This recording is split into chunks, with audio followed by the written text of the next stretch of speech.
Olá, meus amigos do YouTube, nossos seguidores nas redes sociais. Que Deus abençoe a todos. Mais uma vez aqui. Estamos aqui para gravar mais um vídeo para as nossas redes sociais. Ademir Nascimento, bacharel em teologia, professor de teologia, professor de filosofia e música. Estamos mais uma vez aqui reunidos com todos para gravarmos mais uma temática. O nome da nossa temática é o Evangelho de Jesus e a moral dos homens. O Evangelho de Jesus e a moral dos homens. Aqui nós vamos estudar um assunto que está dentro da Hamarteologia, a doutrina do pecado.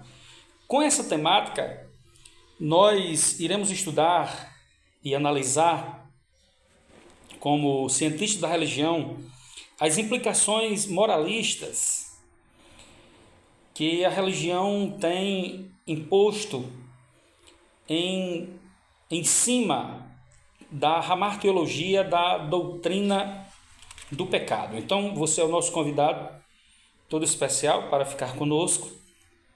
Com certeza, após esta aula, você vai ver que será muito proveitoso para toda a sua vida você levar este ensinamento para toda a sua vida. O que nós vamos falar aqui são coisas que você não vai ver dentro de uma igreja, dentro de um templo, em cima de um púlpito de uma igreja. As informações que nós iremos repassar aqui através desta temática é um assunto riquíssimo, que, como eu lhe disse, você não vai ter acesso a essas informações em cima de um púlpito, de uma congregação, de um templo, de uma igreja.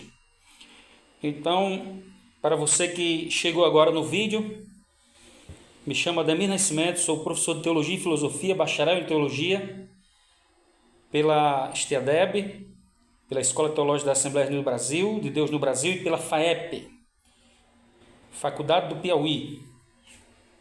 Então, vamos lá, vamos desenvolver a temática. Eu gostaria de, nesse momento, começar lendo aqui uma passagem da Bíblia que se encontra em Romanos, carta do apóstolo São Paulo aos Romanos, capítulo 5, versículos de número 12, e vamos também ler o 18, versículo 12 e 18. Nos diz assim o 12, do capítulo 5. Portanto, assim como por um só homem entrou o pecado no mundo, e pelo pecado a morte, assim também a morte passou a todos os homens, porque todos pecaram. No versículo 18, o apóstolo Paulo diz: Pois assim como por uma só ofensa veio o juízo sobre todos os homens para a condenação, assim também por um só ato de justiça veio a graça sobre todos os homens para a justificação da vida. Então, caros ouvintes, caros espectadores, irmãos, a grande questão aqui é a doutrina do pecado. Nós vivemos uma época em que os crentes, aqueles que se dizem crentes, estão muito bitolados com essa questão do pecado, com esse assunto do pecado. Esse assunto do pecado, que a gente chama o termo técnico de hamarteologia, eu vou já explicar o termo etimológico na palavra, no sentido grego, certo? Nos originais, mas como eu ia dizendo, a maioria dos irmãos, daqueles que se dizem crentes, daqueles que frequentam uma igreja, um templo religioso e se orgulham muitas vezes por causa disso, por fazer parte de um templo religioso, por ser membro de um templo religioso, essas pessoas, a maioria delas, são bitoladas no assunto do pecado. Julga a vida alheia, fala mal dos outros, se acha mais certos e mais santos do que os outros, ficam mandando o povo se converter.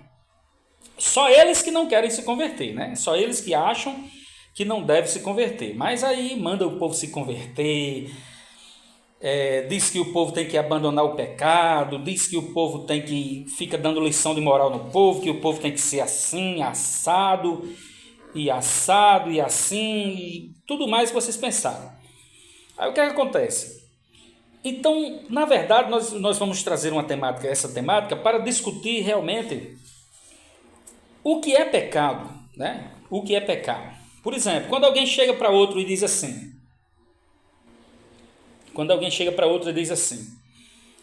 pecado é a desobediência às leis divinas. Pecado é a desobediência às leis de Deus. Então, que leis seriam essas? É isso que a gente vai estudar aqui. É isso que a gente vai ver aqui, porque as pessoas estão bitoladas a julgar a vida dos outros. Então, de repente, você ir tomar um banho numa praia, seja pecado. Na mentalidade de muitos cristãos. Infelizmente, é assim. A gente sabe que é assim. Eu vou aqui tomar um banho numa praia. Então, na mentalidade de muitos cristãos, eu não deveria ir. Porque é pecado. Para muitos cristãos, um simples futebol. Eu vou ali jogar um futebol ali com meus colegas, com algumas pessoas conhecidas. Então, já para muitos cristãos, iriam dizer o quê? É pecado. Não pode ir jogar bola, porque isso é pecado, Deus não se agrada.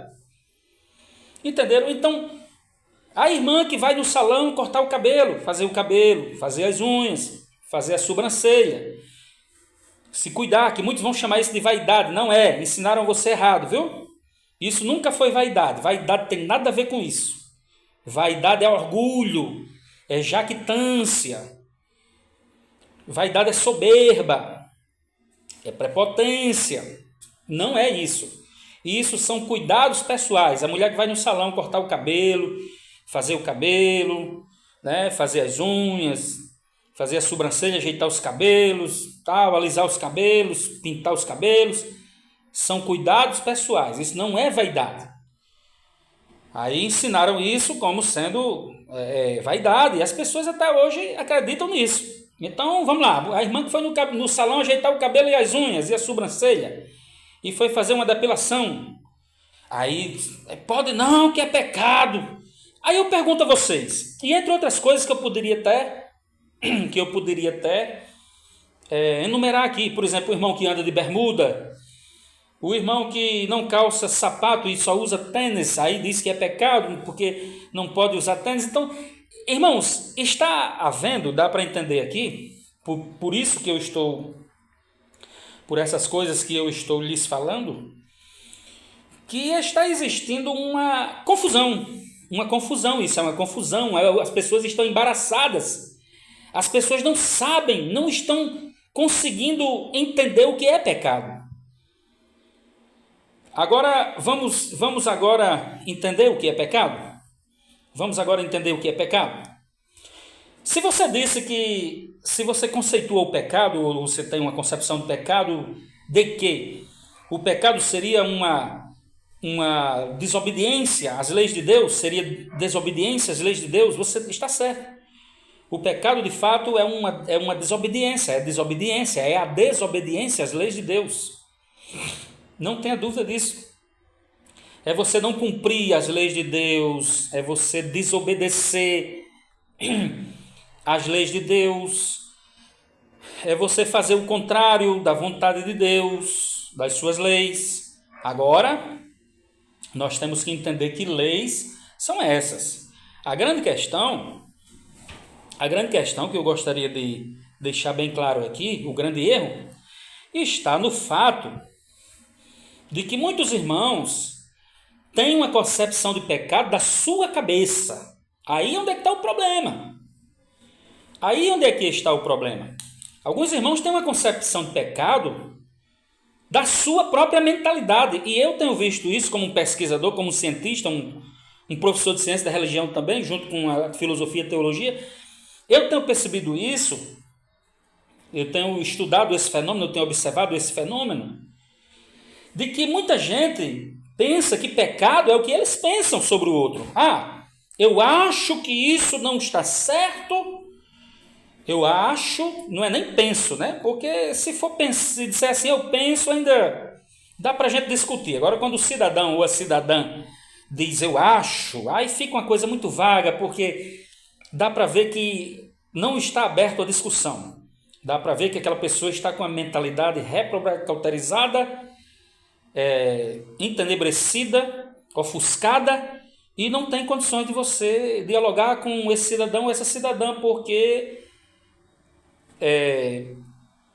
ela ou ele já está com a mente dogmatizada. Não tem como você mudar o pensamento, o tal pensamento. Essa pessoa não, de fato, não vai estar aberta para uma discussão teológica, até porque, com certeza, uma pessoa que pensa desse jeito, ela não tem um preparo teológico, não tem uma mentalidade reflexiva, não encontramos aqui uma flexibilização nesse modo de pensar para a gente chegar a uma discussão no campo das ideias, né? Então a pessoa chega e diz, eu acho que isso, ou para mim isso significa isso. Então aí está o grande problema. Pastores ensinaram errado, foram doutrinados errados, ensinaram errado. Os pastores dos anos 30, 40, 50, 60 ensinaram errado. Os pastores dos anos 70, 80, 90 ao ano 2000 ensinaram tudo errado. Os pastores do ano 2000 em diante começaram a seguir tudo que os outros pastores haviam ensinado. E a realidade é que a igreja hoje, eu falo de igreja, a instituição religiosa, o templo, as denominações, aquelas que têm o CNPJ, né? Que tem o CNPJ registrado em cartório. Então essas instituições religiosas, elas continuam perpetuando, elas continuam propagando, elas continuam advogando, defendendo, certo? Coisas erradas. E por isso que eu disse a você, no início do vídeo, que você vai ouvir coisas aqui que você não ouve numa igreja evangélica. Eu falo aqui porque eu posso falar. Eu sei o que estou falando, posso falar, tenho autonomia para falar, porque se eu fizesse parte de uma congregação qualquer dessas aí, de qualquer confissão, seja pentecostal ou neopentecostal ou essas confissões reformadas aí, eu só poderia falar o que eles queriam que eu falasse. Só que aqui é diferente. Aqui eu posso falar o que eu quero, porque eu não vivo às custas de nenhum deles, graças a Deus. Não vivo às custas de nenhum deles. Não vivo às custas de nenhuma dessas igrejas, dessas instituições religiosas. Então eu posso falar. Agora, quem está lá dentro, infelizmente, não pode. Porque se falar no outro dia, perde o salário. Se falar no outro dia, é dispensado como pastor. Então, vocês estão entendendo? Então, é um sistema, gente. É um sistema. Quem está dentro do sistema não pode falar. Ainda que queira falar, não dá para falar. Porque se falar, é uma questão de sobrevivência. Vai perder o salário, vai perder e muitas vezes não tem profissão, não tem outra coisa para fazer, a não ser pastorear a igreja. E eu falo isso com profundo respeito aos pastores que dependem de um salário para alimentar as suas famílias. Não estou aqui menosprezando nem rebaixando ninguém. Eu mesmo nunca quis pastorear por dinheiro, tá certo? Para receber nada. Nunca recebi nada da igreja. Pelo contrário, eu sempre tirei do bolso para colocar dentro da instituição. Quem sabe do que eu estou falando, quem me conhece sabe, quem congregou comigo, quem participou da mesma igreja que eu, da mesma instituição religiosa que eu, da mesma instituição religiosa que eu, sabe disso. Certo? Então, um profundo respeito aqui, quero abrir esse parênteses para deixar claro que não estou aqui menosprezando os pastores que dignamente precisam, né, e necessitam de um salário para alimentar as suas famílias, pelo fato de estarem incumbidos nessa missão que é pastorear, que é apacentar pessoas. Tá bom? Sou veementemente contra aqueles que utilizam a obra de Deus, utilizam o dinheiro para enriquecer ilicitamente, comprar carro novo, comprar casa nova, mansão, fazenda, jatinho, helicóptero e enriquecer às custas do evangelho. Isso aí eu sou contra, tá bom? Então, prosseguindo aqui. Aí o cidadão chega, a cidadã chega e diz assim, não, eu acho que está errado. Com base em que você acha que está errado? No que lhe ensinaram? No que lhe doutrinaram? Porque me enganaram também. Eu fui enganado também. Todos nós fomos. Eu fui enganado também. Sabe o que foi que me ensinaram quando eu me converti para Jesus? E fui parar dentro de uma instituição religiosa? Não foram me ensinar a Bíblia, não. Foram me ensinar assim, olha, a partir de hoje você não pode mais beber, a partir de hoje você não pode mais fumar, pular carnaval, dançar, ir à praia, jogar bola, vestir bermuda, entendeu? Foi, me ensinaram isso aí, me ensinaram os costumes que a gente vai já entrar nesse assunto aqui. Aí, o que acontece? Eu fui buscar o conhecimento, né? Fui buscar o conhecimento. Digo, não, peraí. Eu não me satisfiz com essa situação. Eu digo, eu vou buscar o conhecimento. Porque quem anda pela cabeça dos outros é piolho. Então, deixa eu ir lá buscar o conhecimento. Aí fui lá, pesquisei, me matriculei num curso de teologia. Comprei umas bíblias para estudar, uns livros e fui investindo. Fui investindo. Eu quero até deixar aqui bem claro que eu vejo, infelizmente, é lamentável isso, eu vejo muitos pastores, muitos líderes religiosos que não investem em livros. Eu cuidei logo, assim que eu comecei a estudar, de montar minha bibliotecazinha. Eu hoje não tenho uma biblioteca com todos os livros que eu queria, ainda que eu quero, né? Claro que não, ainda falta um pouco, mas já fiz muito. Já comprei muitos livros, bastantes livros, e hoje eu tenho para minha pesquisa, para o meu uso das minhas pesquisas, dos meus estudos, como referência dos meus estudos. Não somente aprendi com livros, mas também aprendi com meus mestres, os mestres que eu tive, e também a vida nos ensina muito. A vida é um eterno aprendizado. Enquanto estamos aqui, enquanto estivermos aqui, teremos muito o que aprender.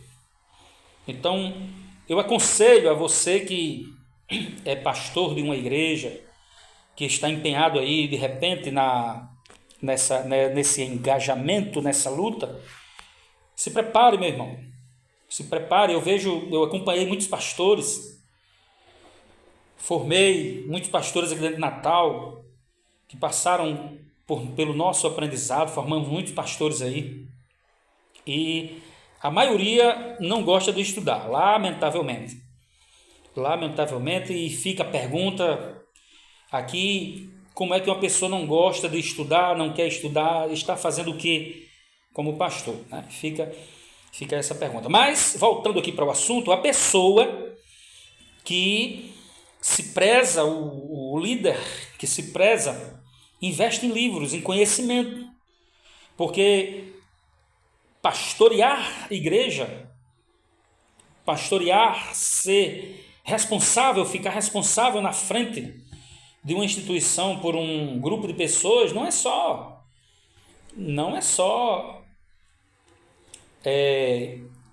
ter a Bíblia para ler a Bíblia na hora dos cultos, não.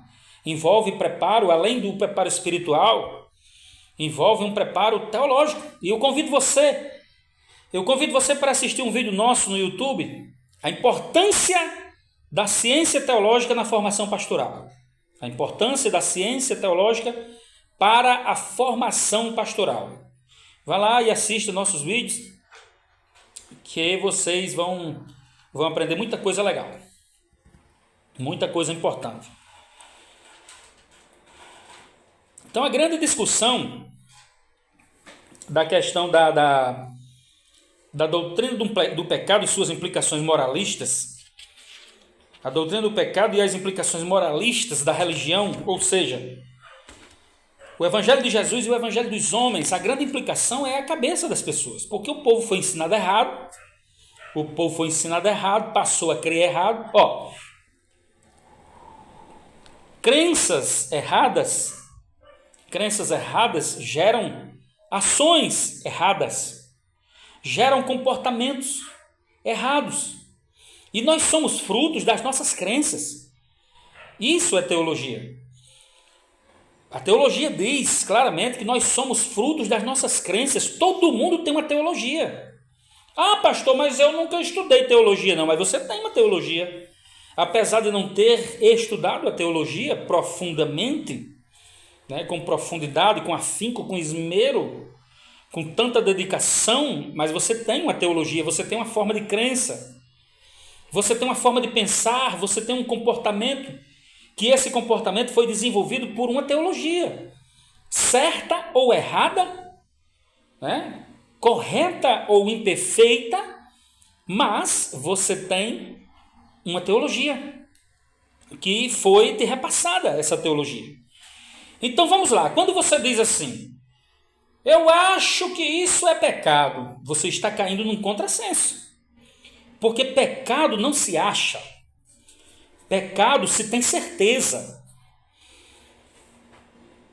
Eu sei na minha vida o que é pecado e o que não é. Eu sei, porque eu estudei isso. E isso está dentro da palavra de Deus, que muitos pastores não explicam algo tão simples, gente. Algo tão simples, algo tão fácil de explicar.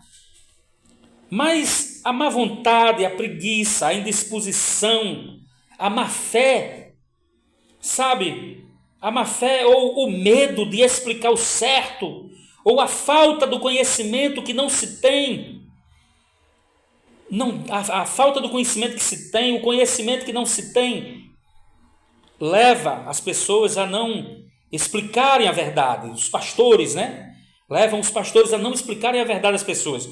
Eu não tenho que achar o que é pecado. Eu tenho que ter certeza. Então vamos lá para a definição do pecado. A palavra pecado no grego, vamos para a etimologia, vamos conceituar a etimologia do pecado. A palavra pecado, ela vem de uma palavra grega que significa hamartia. Hamartia, da onde deriva-se o termo hamarteologia. Hamarteologia. Dentro da teologia é um nome técnico para designar a doutrina do pecado. A palavra hamartia no grego significa errar o alvo. Errar um alvo. Você errar um alvo que você estava objetivando acertá-lo. É a flecha, né? A pessoa que utiliza a flecha para acertar no alvo, ele erra o alvo. O termo hamartia vem daí. Significa errar o alvo.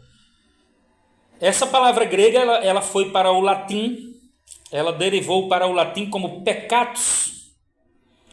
Peccatus, no latim, que tem essa concepção de nós errarmos o alvo ao tentar obedecer às leis divinas, à vontade divina.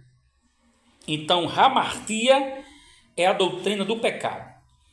Então, teologicamente é isso. Hamartia vem daí. Está aí a explicação do termo etimológico, da palavra no seu sentido original grego. Agora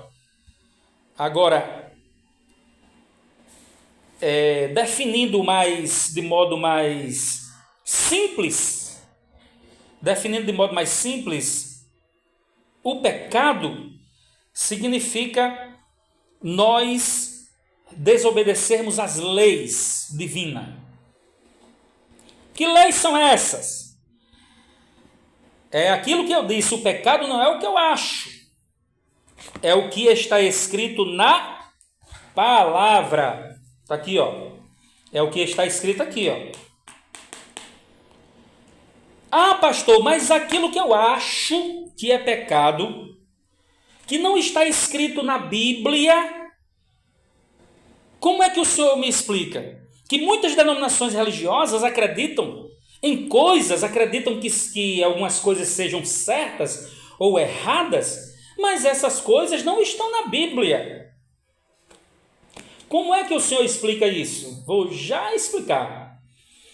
Isso aí vai render uma grande discussão chamada, dentro da filosofia, de moral e ética. Vou já explicar esses dois termos, moral e ética, para você entender. Por isso que eu estou dizendo para você, essa explicação você não encontra em cima de púlpitos de igreja. Sabe o que é que você encontra em cima de púlpitos de muitas igrejas? Profecia mentirosa, revelação mentirosa, historinhas do conto da caronchinha, né? Historinhas, piadinhas com o nome de Deus em cima dos púlpitos. Você vai encontrar muito. Agora, teologia você não vai encontrar, não.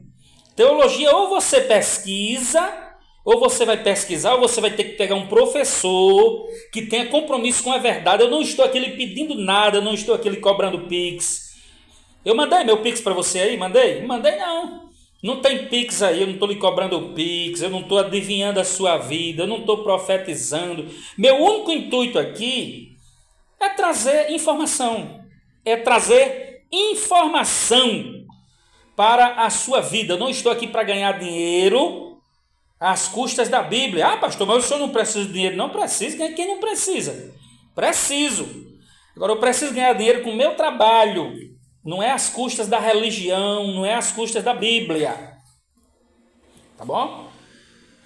Então, estou aqui para isso, para dar informação. Então, você não vai encontrar isso aqui em cima dos púlpitos das igrejas. Não. Você vai encontrar muito grito, roda, cai, alabachurianda, línguas, né? As línguas lá que eles falam. Você vai encontrar muita coisa, gritaria, algazarra, vai encontrar muita coisa, histeria, vai encontrar muita coisa. Agora, Bíblia mesmo não.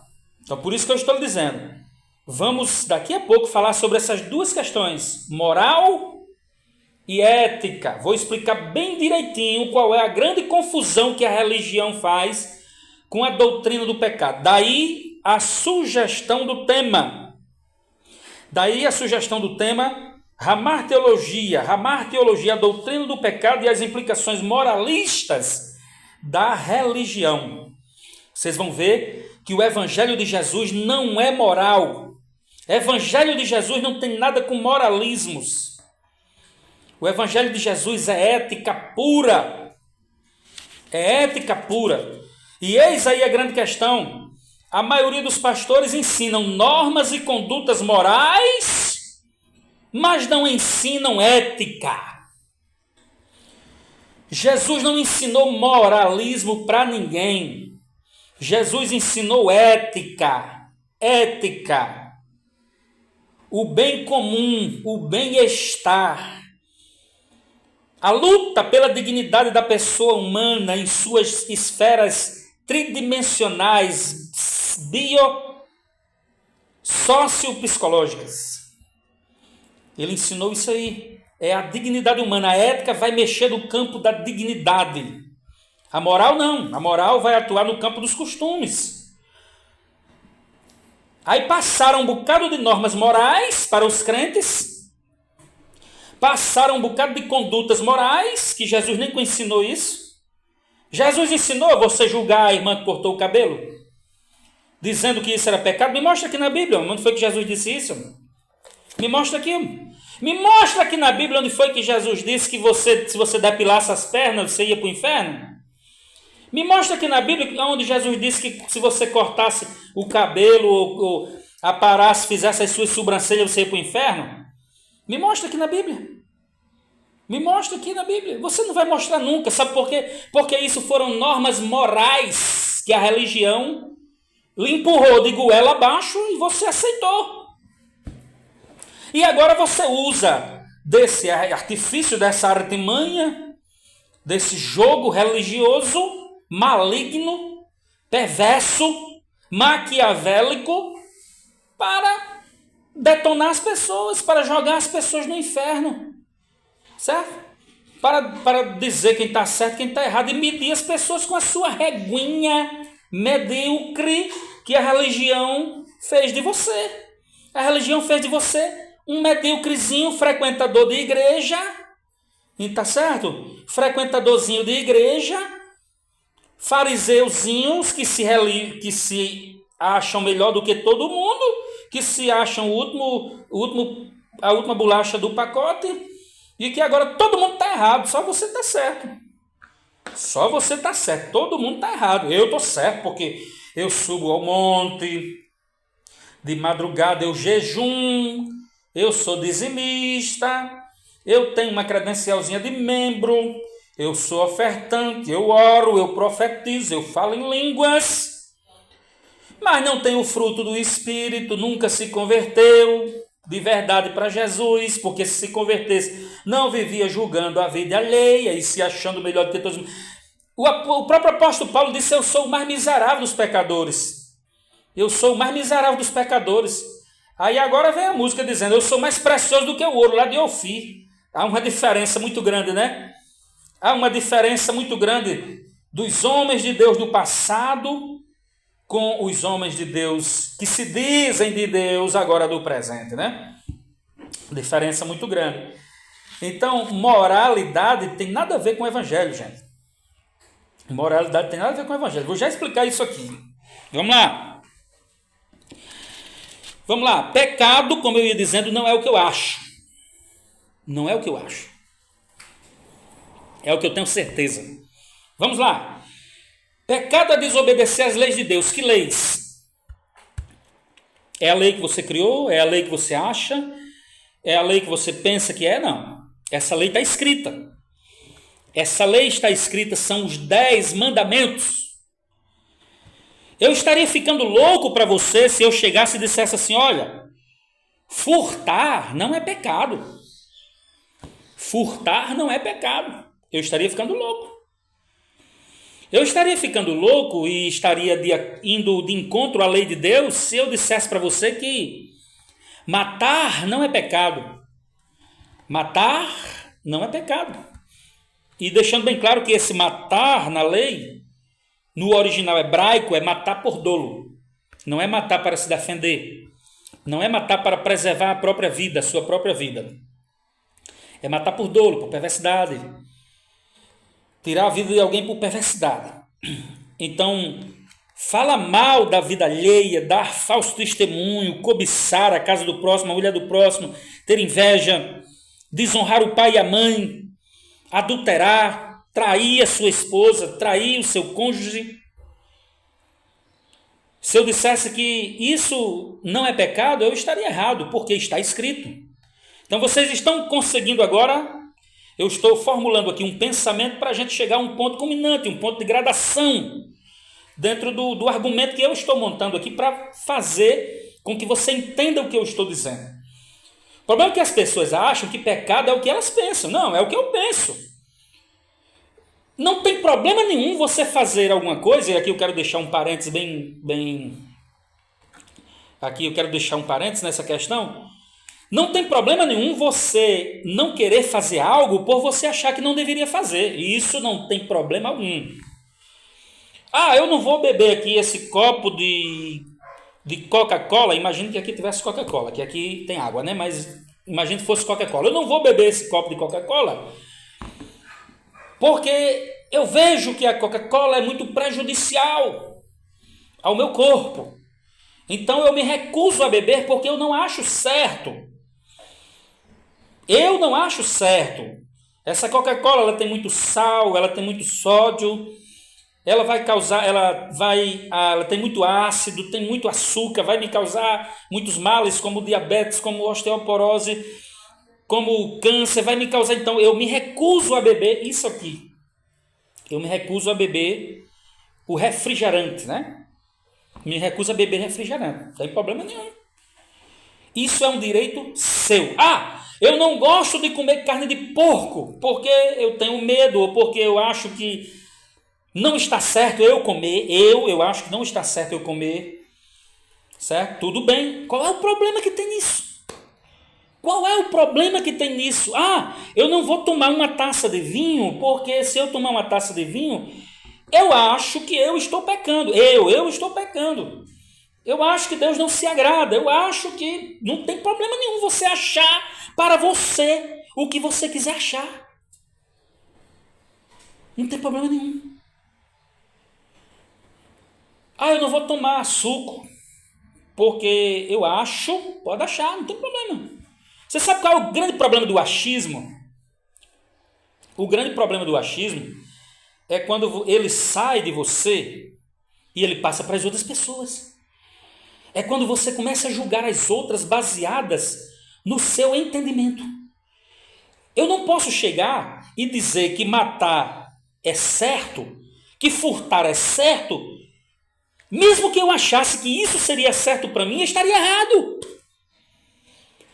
Vocês estão entendendo? Aí por que estaria errado? Porque está escrito na palavra. Está escrito na palavra. Aí tem outro problema. Pastor, mas tem coisas que está escrito na palavra. Tem, mas foi mal interpretada. O problema não está escrito na palavra, como você está dizendo. O problema é que foi mal interpretado. Vocês estão entendendo aí? O problema da coisa? Às vezes está escrito na palavra, mas a religião pegou e manipulou. Vocês querem um exemplo disso? O assunto do divórcio. O assunto do divórcio está escrito aqui. Marcos 10, Mateus 19. A religião pegou, não explicou os contextos. Eu tenho até uns 4 a 5 vídeos falando de divórcio. Tem, se eu não me engano, 2 no YouTube e 3 no Facebook. Você pode entrar lá que está tudo sobre o assunto. Aí, como o assunto aqui em pauta não é esse, quero deixar aqui, é só um exemplo que eu estou dando. O assunto do divórcio foi mal explicado. Pegaram o assunto de Mateus 10 e Marcos 10 e Mateus 19, não explicaram direito, jogaram o assunto dentro da teologia sistemática, que não é teologia sistemática. O assunto do divórcio tem que ser explicado dentro do campo da bioética, porque divórcio é uma questão de humanidade, ele não é uma questão doutrinária, é uma questão de humanidade. Não é uma questão doutrinária. Não é uma questão de doutrina. É uma questão de humanidade. Certo? Então não explicaram o contexto, principalmente o contexto cultural e histórico da passagem do divórcio, e jogaram isso de goela abaixo na cabeça do povo. E colocaram isso como uma norma moral, uma norma ética, que não tem nada a ver com ética. A ética foi o que Jesus fez na época. Não é o que vocês andam fazendo hoje. E muita gente está sofrendo por causa disso, porque vocês ficam ameaçando o povo, dizendo que o povo vai para o inferno, amedrontando o povo, né? Dizendo que quem não tem casamento no papel está em fornicação, mentira, está em adultério, mentira, você não sabe nem o que é adultério, está em prostituição, outra mentira, que prostituição é sexo por dinheiro. Mas essa não é a pauta. Tem nada a ver. Aí vocês estão mentindo e muitas pessoas dentro dessas igrejas sofrendo humilhações, sofrendo discriminações por conta do tal divórcio. Que Jesus não foi a favor do divórcio naquele momento, porque ele tinha uma razão específica, que era defender a dignidade da pessoa, da mulher. Mas a lei do divórcio hoje, vocês esquecem de dizer que ela não tem mais nada a ver conosco aqui. A lei do divórcio era para Israel, gente. É tanto que se mandava matar naquela época. Tinha que mandar matar quem estava traindo e quem estava traindo, os dois, tanto o homem quanto a mulher, que fosse pega no ato de adultério. Era para matar, de acordo com a lei, Deuteronômio 22. Vão lá e leiam a Bíblia. Leiam a Bíblia de vocês, está aí na Bíblia de vocês. Era para matar, para eliminar o mal de Israel. Aí vocês não explicam a questão do divórcio. Vocês não explicam nada, misturam tudo. Ficam chamando as pessoas de adúlteros, que está num segundo casamento, que não tem nada a ver uma coisa com a outra. Vocês deveriam cuidar da vida de vocês, deveriam cuidar em pagar as contas de vocês, olhar para os pecados de vocês, que são muitos, E não esquecer que adultério é todo e qualquer pecado contra Deus. Mas a religião bitolou e trouxe o adultério somente para a questão religiosa. E esqueceu que existe o adultério da soberba, existe o adultério da falta de amor, da ganância, da idolatria, da gula, da mentira, do fingimento, da falsidade que tem no meio evangélico, que não é pouco, certo? O adultério do dinheiro, de ganhar dinheiro às custas da Bíblia, se envolver com politicagem dentro da igreja. Vocês imaginam se eu estivesse no outro canto para ver se eu podia falar isso aqui?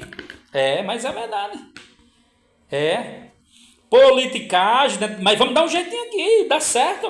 Vamos dar um jeitinho aqui, um bocado de pastor envolvido com política. Eu sou pastor. Você é nada, rapaz. Você não sabe nem o que é ser pastor. Se fosse pastor de verdade, você não se envolvia com a ceboseira dessa. Então, nada contra quem se candidata. Pode se candidatar, a lei do país permite. A lei do país permite. Mas eu estou falando aqui de querer misturar as coisas, né? Quer ser candidato? Deixa de pastorear e vai ser candidato. E vai ser candidato, não tem problema não. Pode ir. Pode ir. Agora que não dá essa misturada que estão fazendo aí, né? Essa misturada, essa ceboseira que estão fazendo aí com o nome de Deus. Né? Apóstolo fulano, candidato. Bispo fulano, candidato. Vou tomar vergonha nessa cara, rapaz, de vocês. Aí depois fica julgando o irmãozinho que comeu uma carne de porco, né? Que toma vinho, que joga bola, que fez uma tatuagem, que sabe, que não sei o que está andando de bermuda no meio da rua, a irmã que cortou o cabelo, que deu um grau no cabelo, que ajeitou a sobrancelha. Rapaz, vocês são hipócritas demais. As hipocrisias de vocês, a hipocrisia religiosa, faz nojo.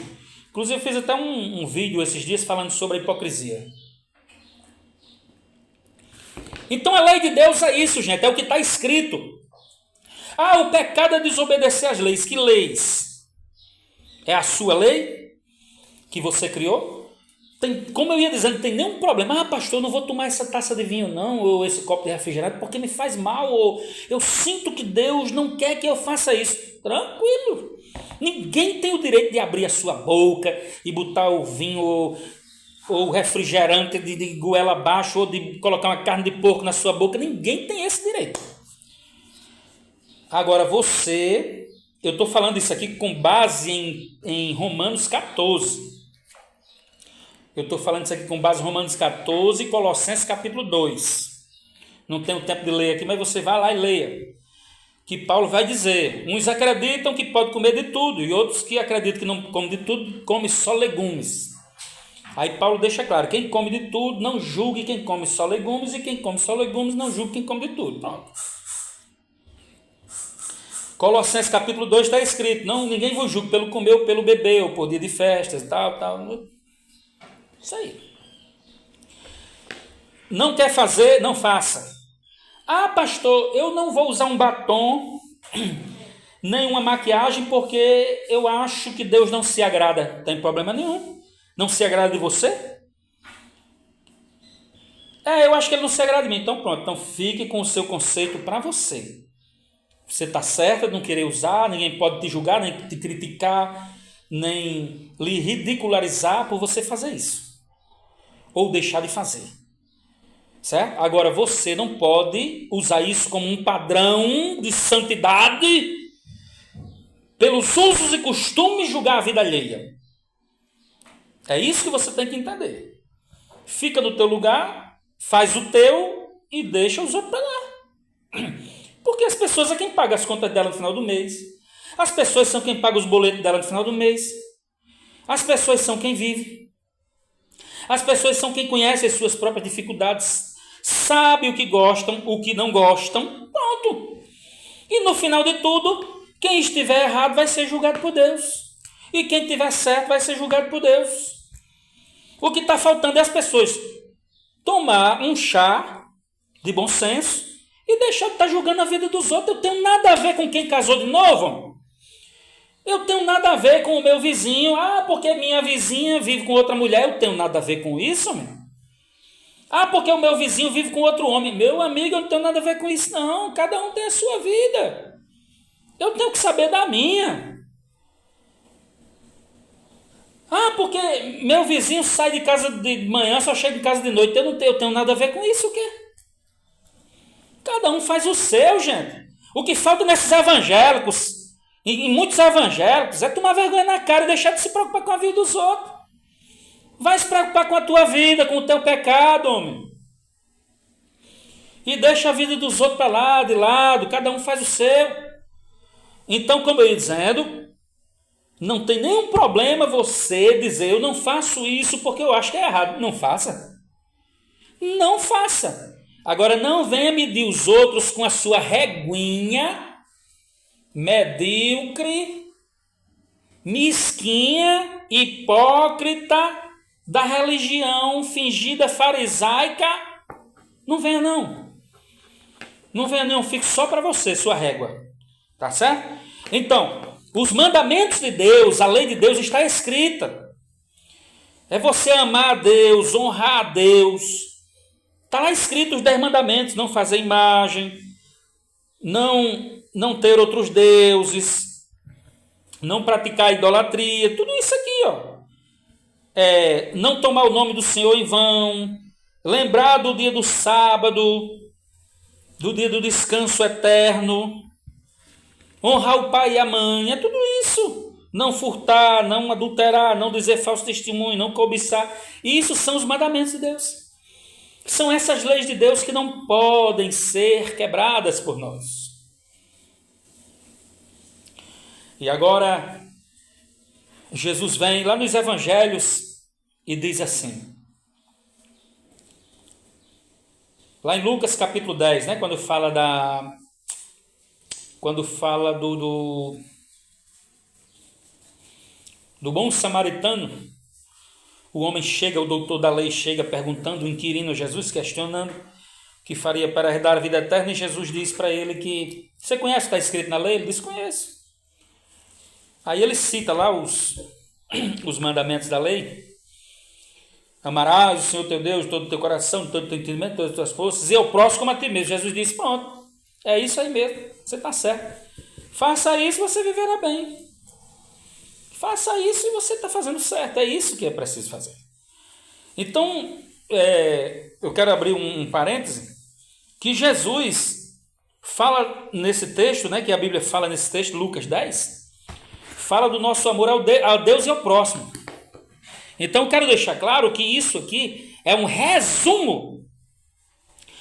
Quando a Bíblia fala do amar a Deus, ela está falando dos mandamentos que se referia às leis de Deus, ao nosso relacionamento para com Deus, que são os primeiros quatro mandamentos, que é não ter outros deuses, não fazer imagem de escultura e não tomar o nome do Senhor em vão e lembrar do dia do sábado, para santificar. Esses mandamentos, eles se referiam à nossa relação entre nós e Deus.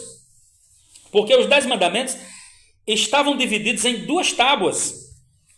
A primeira tábua se referia à nossa relação para com Deus, e a segunda tábua se referia da nossa relação para com o próximo, da nossa relação interpessoal, que se referia a honrar pai e mãe, não matar, não adulterar, não furtar, não dizer falso testemunho e não cobiçar.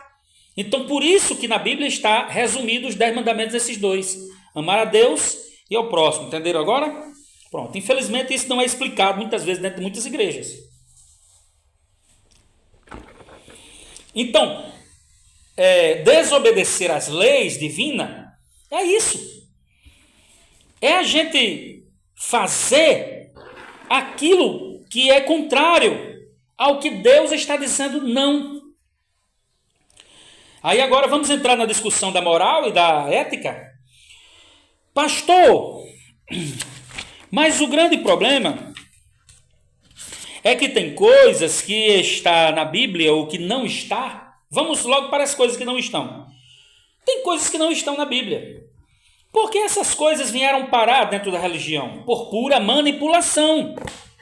Por pura manipulação. Essas coisas não vieram parar dentro da religião porque é pecado, não. Deus nunca legislou sobre isso. Deus nunca legislou sobre isso. O problema é que a religião manipulou, houve uma manipulação. A religião é especialista em manipular. Ela manipula, controla a vida das pessoas. A religião manipula, a religião controla, a religião impõe medo, impõe culpa, impõe ganância, tudo que não presta, a religião impõe na vida das pessoas. Ela quer comandar a sua vida, quer comandar, então cabe a você ficar esperto, para não se deixar ser manipulado. Jesus disse, conhecereis a verdade e a verdade vos libertará, por isso que é importante estudar. Estude, porque está tudo manipulado. Se você não estudar, você vai servir de marionete, boneco de manobra, bonequinho de manobra para ser manobrado pela astúcia, pela sutileza da religião. Então, por isso que você tem que estudar, para não se deixar ser ludibriado. Ser ludibriado pela sutileza, por essas sutilezas religiosas. Certo? Cabe a você.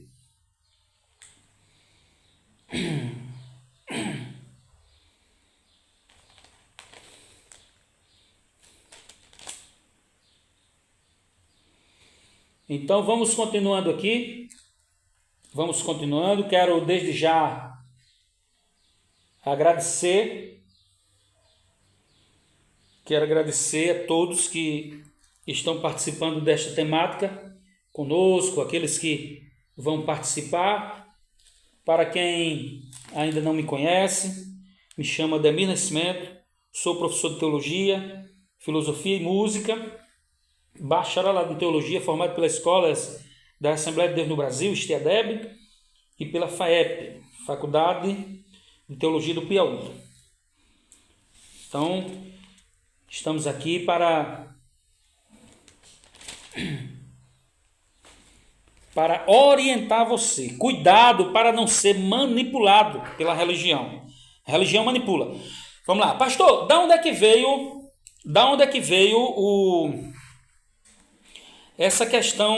essas questões desses pecados? Veja bem, a maioria dos pecados que a igreja ensina hoje, igreja, refiro-me à instituição religiosa. Refiro-me no sentido de instituição religiosa. Pastor, de onde é que veio essa questão do pecado? Pronto, a maioria dos pecados que a igreja defende hoje, essa doutrina da hamartiologia, ela tem que ser revista. Mas eu entendo que é necessário coragem, porque dizer a verdade eles não dizem. Não é do interesse deles dizer a verdade, né? Contar a verdade. Mas muita gente está despertando. Muita gente está despertando aí. Muita gente está despertando para o conhecimento. Então, pastor, da onde é que veio esses engodos aí que as pessoas têm como pecado, que não é, que julga a vida dos outros? Outro dia eu vejo aí, é o que mais a gente vê na internet, essas frasezinhas clichês aí que fala sobre aquele que se converteu a Cristo é aquele que abandonou o pecado. Aí você fica perguntando, que pecado? Que pecado? Que pecado é esse? Então, está faltando aí vocês explicarem melhor. Isso aí é muito capciosa, essa forma como vocês conduzem as coisas, é muito maquiavélico. Essa forma como vocês conduzem as coisas. Outro dia eu estava numa igreja e veio um pastor presidente de São Paulo, Rio de São Paulo, e eu pular por trás dele no púlpito, né? Fui convidado nesse dia. E no dia da ceia, o cara pegou o texto, aí pegou lá 1 Coríntios 11, aquele texto clássico, né? Que se lê na hora da ceia. Naquela parte que se diz, examine-se, pois, o homem a si mesmo. E assim, que isso é lido como uma sentença, né? Isso é lido como uma sentença. Examine-se, pois, o homem a si mesmo, e assim coma deste pão e beba deste cálice. Porque aquele que come e bebe indignamente, come e bebe para a sua própria condenação, por não discernir o corpo do Senhor. Por causa disso, entre vós muitos fracos, doentes e muitos que dormem. Porque se nós nos julgássemos a si mesmos, nós seríamos julgados. Mas quando somos julgados, somos repreendidos pelo Senhor, para não sermos condenados com o mundo. E eu olhando lá. Aí o cara vai e diz assim, pastor presidente, né? O pastor federal, presidente, que eu achei que o cara tinha uma formação ilibada, né?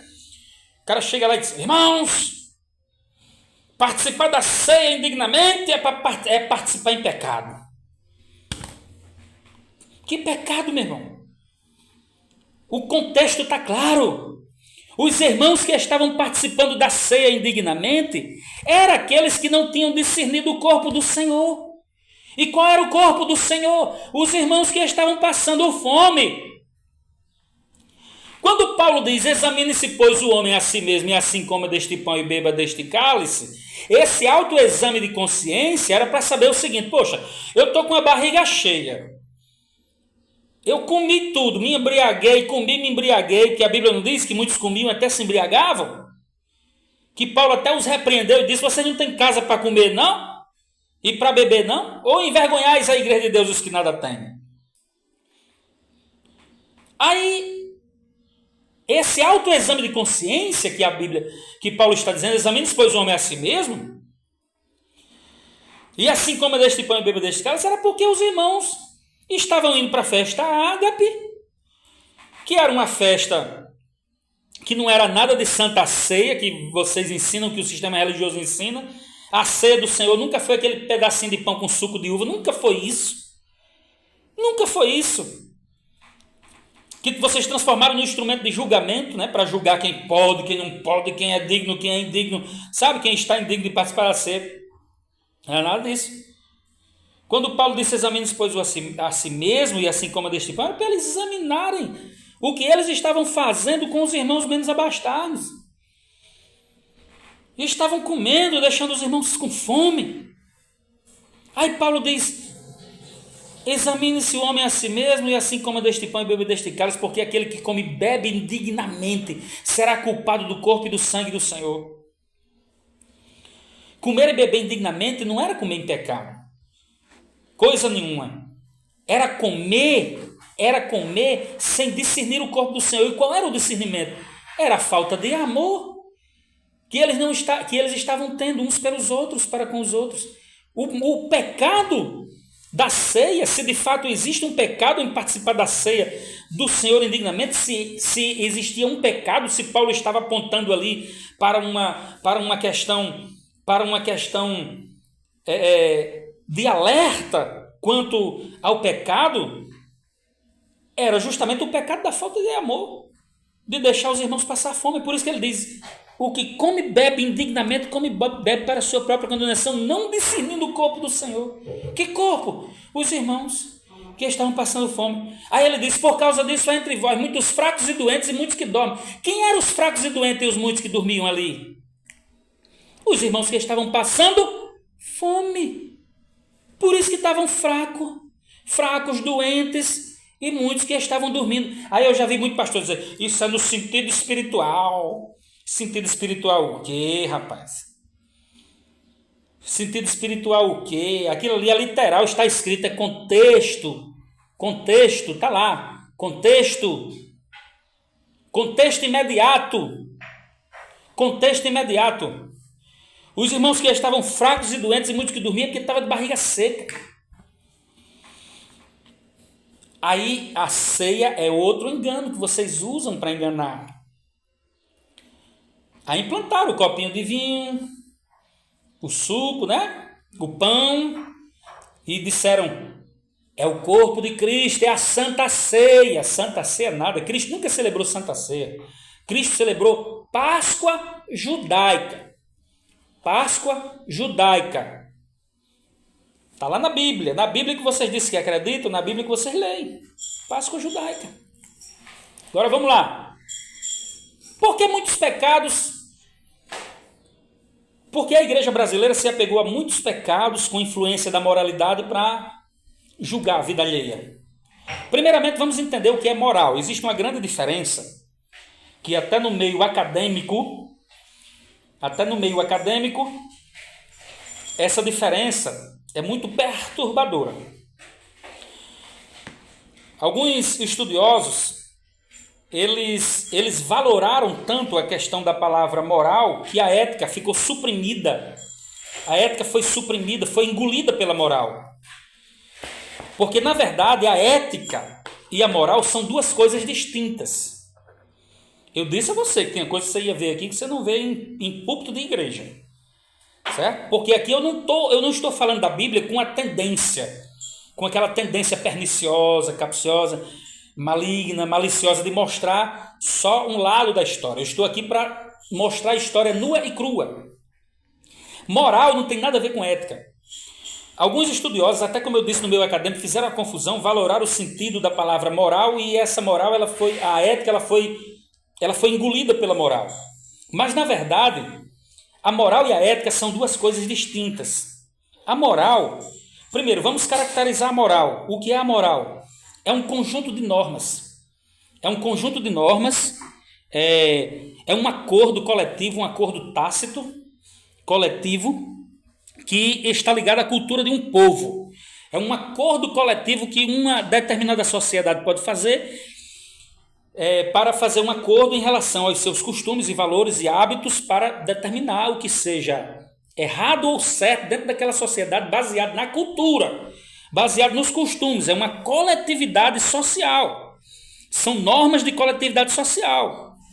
Certo? Então a moral, ela é transitória, ela não é universal, a moral é local, ela é volátil, ela pode mudar com o tempo de acordo com a necessidade daquele povo, com um ajustamento de conduta daquele povo, ela vai se ajustando.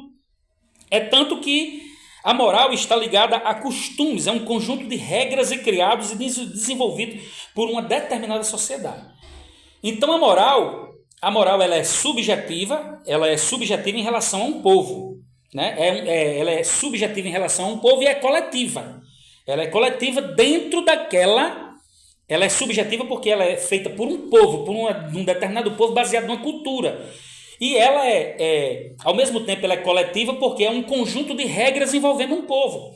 Por exemplo, a moral de Jesus, na época de Cristo, Cristo foi chamado de imoral. Não era porque ele estava errado, era porque, de acordo com o que ele estava fazendo, ele estava ferindo as normas morais da época. Então, aquilo que não é moral é imoral.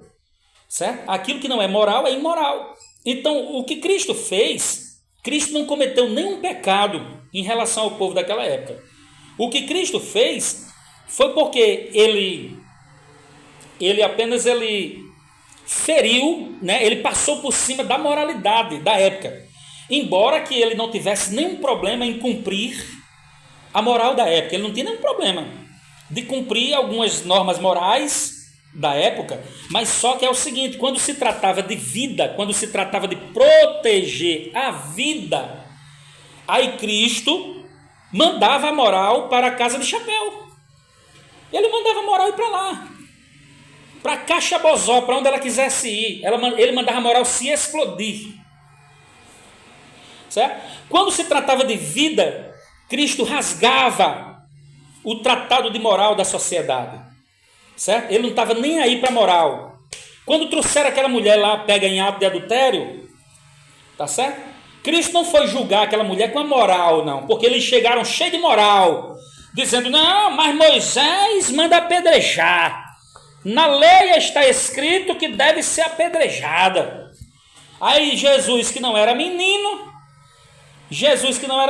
aí disse assim, não, pode atirar a primeira pedra, vocês não têm pecado aí, pode atirar.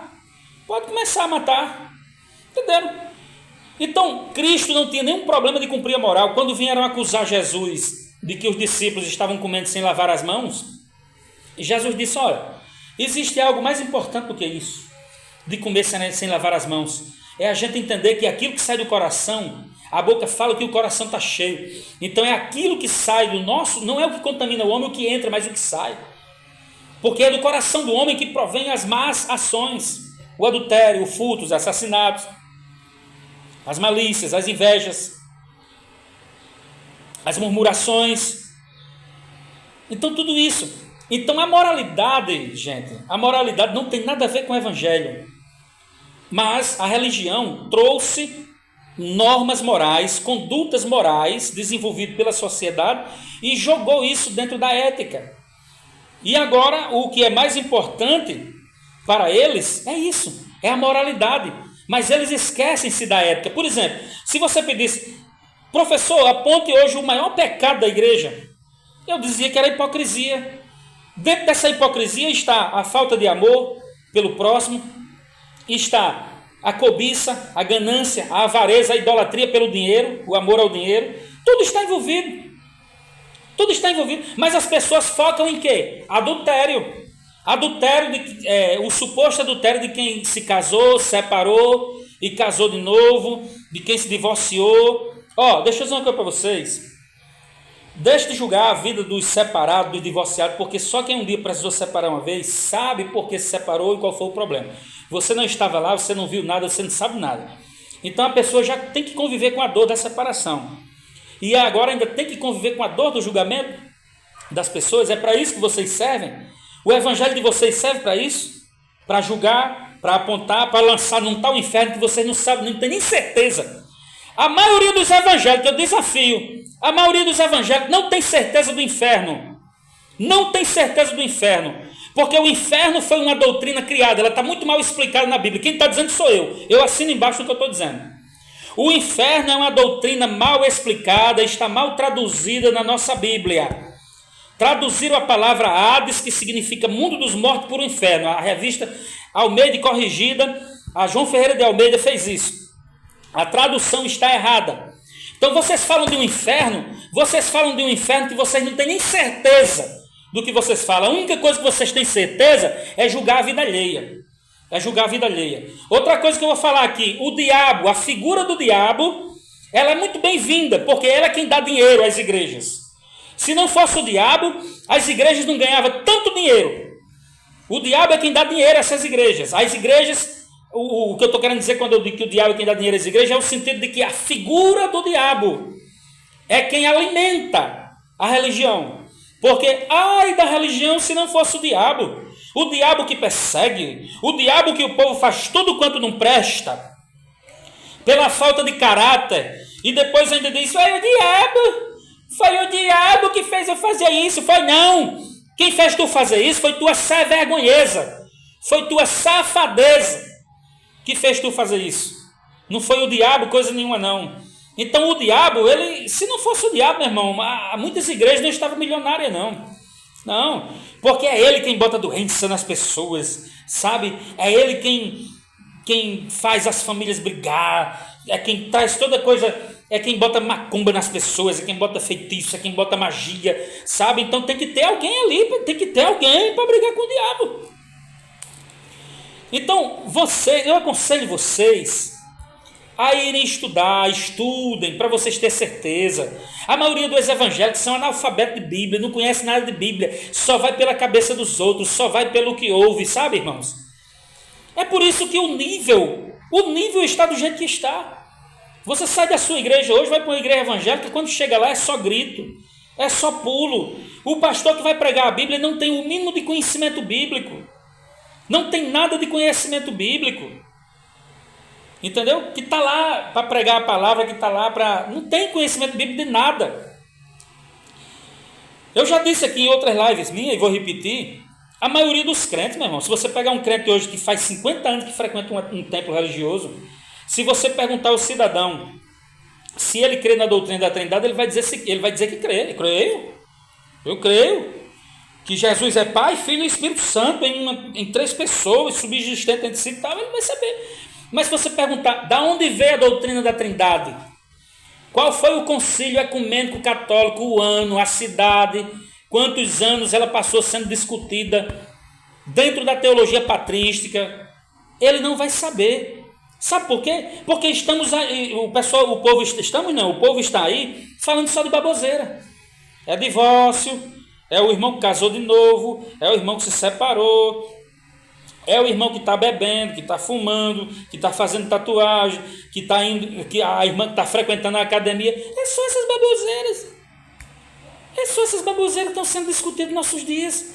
Então é um moralismo medíocre, sabe? Que se infiltrou no meio da religião. Como eu ia dizendo, é totalmente ética, é totalmente diferente da palavra ética. Então, como eu ia dizendo, a moral, ela representa os costumes, mas valoraram tanto a palavra moral que ela engoliu a ética. Então, mas na verdade a moral é ela representa um modo de agir. Ela representa um modo de agir. Ela representa um modo de agir de uma coletividade, de um povo, de uma sociedade. Já a ética é um comportamento individual de cada pessoa. A ética não envolve um comportamento individual de uma coletividade, mas envolve um comportamento individual de uma pessoa. E ela está ligada a crenças e a valores. A crenças e a valores individuais. Deixa eu só citar um exemplo. Pronto, eu venho aqui num carro. E de repente eu tenho conhecimento que naquele lugar onde eu estou não tem fiscalização, não tem polícia para fiscalizar, não tem semáforo, não tem sinais de trânsito, tem nada, não tem lei de trânsito, tem nada. E de repente eu venho num carro e eu bato numa pessoa, bati naquela pessoa, no meio da rua. A moral, vamos lá, citar um exemplo claro de ética e moral. A moral vai dizer o seguinte: não, pode ir embora, é normal. Aqui é normal, na nossa sociedade, acontecer isso e geralmente as pessoas vão embora.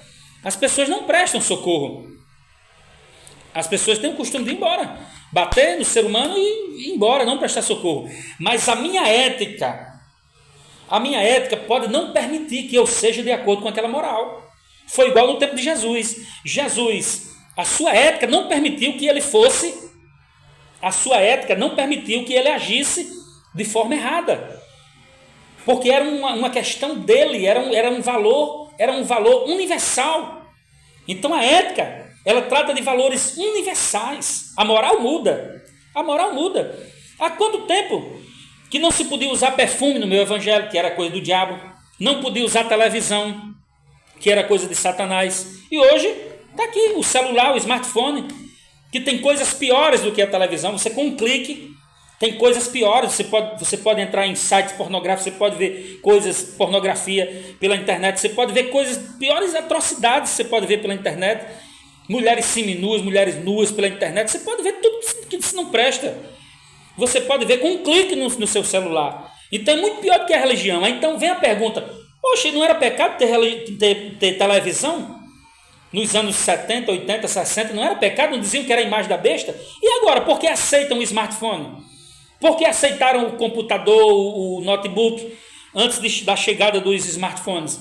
Então mudou o pecado? O pecado mudou? Deixou de ser pecado? Não, porque aquilo que é pecado é pecado. É pecado aqui no Japão, na China, nos Estados Unidos, na Coreia do Sul, do Norte, na Austrália. Onde você chegar vai ser pecado. Então o pecado ele não deixa de ser pecado, porque o pecado ele tem abrangência universal. A questão ética. Por exemplo, por que você não pode deixar de ser, por que você não pode concordar com adultério? Por que você não pode concordar com assassinato por dolo? Por quê? Porque é uma questão ética, não é uma questão moral. É uma questão ética. A sua própria consciência, por mais que a sociedade dissesse, não, pode matar e ficar por isso mesmo, a questão ética falaria mais alto. Uma pessoa que mata a outra, e ela tem a lei de Deus dentro de si, tem a sua questão ética dentro de si, ela não vai dormir tranquila, ela não vai cumprir o seu dia a dia tranquilo, viver o seu dia a dia tranquilo, sabendo que fez mal a alguém, a uma pessoa, a um inocente, nem um animal. A pessoa que é um ser humano de verdade, que é ético de verdade, ser humano já está dizendo ser humano. Agora tem ser humano que ele não vale cocô de cachorro. Tem ser humano que ele não vale cocô de cachorro. Entendeu? Bosta de cachorro ele não vale, porque é nojento. Ele não é humano, ele não tem nada a ver de humano. Está entendendo? A monstruosidade, a malignidade está dentro dele. A pessoa que é ético, ele não vai chegar, pegar um animal que só quer comer, só quer se alimentar. Ele jamais vai jogar veneno para um gato, vai jogar veneno para um cachorro e matar um animal ou espancar um animal, jogar óleo quente, jogar água quente no animal, sabendo que vai fazer mal ao animal, sabendo que vai matar o animal, prejudicar o animal, porque ele é ético, ele é uma pessoa que tem a bondade de Deus está com ele, a bondade, o amor, a misericórdia divina está com ele. Então ética é isso, gente. Ética não tem nada a ver você julgar os outros, você se achar melhor do que os outros. Quem é ético sabe que nós somos iguais, independentemente de classe social, de beleza física. Está entendendo? O que você tem, o que você come, onde você mora. Não, somos todos iguais, até porque quando morrer, iremos tudo para um lugar só. Então vocês estão entendendo? Então a moral é isso. A moral é um conjunto de regras. Então foi isso que as igrejas fizeram. Pegaram, elaboraram um conjunto de regras do certo e do errado, baseado numa moral filosófica, e trouxeram isso para a religião. E disse, está aqui, ó, você tem que engolir. Só que o Evangelho de Cristo, quando você vai para o Evangelho, está aqui a temática do tema, né? A temática não, a sugestão do tema, o Evangelho de Jesus e a moral dos homens, que justamente vai estudar isso. O Evangelho de Jesus e a moral dos homens vai estudar justamente isso, as implicações moralistas, né, da religião, as implicações moralistas da religião, a doutrina do pecado e as implicações moralistas da religião, justamente vai estudar justamente isso. A religião pega a moralidade, traz para o Evangelho, mistura isso e diz, isso aqui é o Evangelho. Não é. E não é o Evangelho, porque o Evangelho de Jesus não é moral. A ética, ela tem a ver com costumes, a ética mexe com a dignidade da pessoa humana, a ética é um telhado, é uma cobertura para o bem-estar do ser humano. Quem é ético, ele pode até viver dentro de uma sociedade e obedecer normas morais, não tem problema. Quem vive dentro de uma sociedade e obedecer normas, determinados tipos de normas morais, não tem nenhum problema. Por exemplo, você obedecer sinal de trânsito, você obedecer uma faixa de pedestre, isso são condutas morais, entendeu? São condutas morais. Você respeitar a individualidade do outro, você respeitar a opção sexual do outro, isso são conjunto de normas morais, de regras morais para o bem-estar da sociedade, não tem nenhum problema. Agora, a moralidade passa a ser um problema quando você utiliza da moral para julgar a vida alheia, para medir o outro com a sua régua, entendeu? Pecados que a religião criou, para a religião hoje, qual é o pecado maior? É o adultério. Não é o adultério. Por que a religião faz isso? Porque a religião é bitolada em sexualidade. A religião, desde muito tempo, ela tentou manipular a sexualidade. É tanto que antigamente, há alguns anos, aí vamos colocar aqui anos 60, 40, 50, por aí, né? Antigamente a sexualidade, o entendimento, né, da sexualidade dentro da religião era de procriação. O homem só podia transar com a sua esposa, só podia se relacionar sexualmente com a sua esposa se ele fosse procriar. Mas depois começaram a se estudar, começaram a se ver, se analisar, e viram que a sexualidade, um dos objetivos da sexualidade é o prazer mútuo. É o prazer mútuo, de acordo com a própria Bíblia. Está lá na Escritura, está lá na Bíblia. Tem problema nenhum você se relacionar sexualmente com a sua esposa. Você deve, não tem nenhum problema, é tanto que deve, para um prazer mútuo, não só para a procriação. Mas isso só foi descoberto com o tempo. Então vocês estão entendendo aí como normas morais, elas são voláteis, elas mudam, elas sofrem mudanças, né? Mutação. Então, a moral é influenciada e determinada por fatores. Alguns elementos da sociedade influenciam a moral, como a religião, como eu citei aqui, que são um conjunto de crenças e valores religiosos, e o modo de vida da sociedade. Então, a moral expõe preceitos como normas de proibição ou permissão. É uma espécie de conduta social. O problema é que essa conduta social ela veio parar dentro do Evangelho e misturar essa moral com o Evangelho. Misturaram. Vocês querem ver outra questão? Por exemplo, uma coisa que as igrejas não tocam nesse assunto, têm medo de tocar, enganam as pessoas. Bebidas alcoólicas. Bebidas alcoólicas nunca foi pecado na Bíblia. Nunca foi pecado. Agora você pode dizer que eu sou herege, que eu estou desviado, isso aqui. Não, é verdade. É um choque, eu sei que é um choque, mas não é pecado. Bebidas alcoólicas não é pecado. Porque a bebida alcoólica ela vem acompanhado com a glutonaria e com a idolatria. Bebidas, glutonarias e idolatria, elas vêm sempre ligadas. E isso se referia aos cultos pagãos da época. Aos cultos pagãos. Quando Paulo diz que os beberrões e os glutões não herdarão o reino de Deus, pode ver que ele não fala só de glutão e ele não fala só de beberrão. Ele diz bebedices e glutonarias. Está lá em Gálatas capítulo 5, na parte que fala do fruto do Espírito e das obras da carne. Certo? Então, bebedices e glutonarias eram festas ligadas ao paganismo, onde as pessoas faziam orgias, misturavam todo tipo de aberrações, de sexualidades ilícitas, pedofilias, zoofilias, sexo com animais, com crianças, e faziam até conspirações para tirar a vida um dos outros. Então, naqueles cultos, naquelas bacanalhas de Roma, isso está na história. Pode pesquisar que está lá na história. Nas bacanalhas de Roma, as pessoas se empanturravam de bebida e de comida para fazer o mal. Então a bebida e a comida, vocês querem um exemplo? A bebida e a comida era usada lá em Corinto para fazer o mal. Uma vez uma pessoa chegou para mim e disse assim: é pecado beber, mas não é pecado comer. Eu disse: por quê? Aí não, porque com a bebida você faz o mal e com a comida você não faz o mal, não. Aí eu disse: é mesmo? Leia lá na Bíblia. Eu disse: está faltando você ler Bíblia. Porque se você ler lá na Bíblia, você vai ver os irmãos de Corinto com a comida que era coisa boa fazendo mal, entendeu? Então, a pessoa pode usar o que é bom para fazer o mal. Aí o problema dos evangélicos é que eles não entendem, não explicam para eles que aquelas bebedices e glutonarias que a Bíblia fala não era lá de Corinto, não é você comprar uma garrafa de vinho e tomar na sua casa. Eu não digo que vá para a mesa de um bar, e também não mando fazer, certo? Cada um faz o que acha que é aquilo que eu falei. Cada um faz o que acha que deve fazer. E quem julga é Deus. Agora eu não posso, uma coisa que eu acho que é certo para mim, eu querer dizer que é certo para os outros. Não, isso aí não. E também não vou fazer uma coisa que eu acho que é errado para mim, eu julgar os outros porque eu acho que é errado. E que o fulano acha que é certo fazer. Então, eu não entro nesse detalhe, eu não entro nesse campo, eu não legislo nesse campo. Entendeu? Agora que a igreja tem que saber o seguinte, ó, bebo em mesa de bar não precisa de julgamento, ele precisa de acolhimento, de oração. Porque muitas vezes é uma pessoa doente, que está ali doente, opressiva, muitas vezes por espíritos malignos, espíritos obsessores, estão ali oprimindo aquela pessoa. Então, ao invés de julgar, ore. E não fique lançando ninguém para o inferno. Porque está na mesa de um bar, vai para o inferno. Pare com isso. Muitas vezes, pior coisa, tem muita gente que está fazendo sem nem tomar uma dose de cana, de cachaça, nem tomando nada. Muitas vezes está em sã consciência fazendo o que é errado. Em sã consciência. E outra coisa que eu costumo sempre dizer: Jesus não foi traído por um cachaceiro, não. Jesus foi traído por um ganancioso, cobiçoso e idólatra por dinheiro, que foi Judas.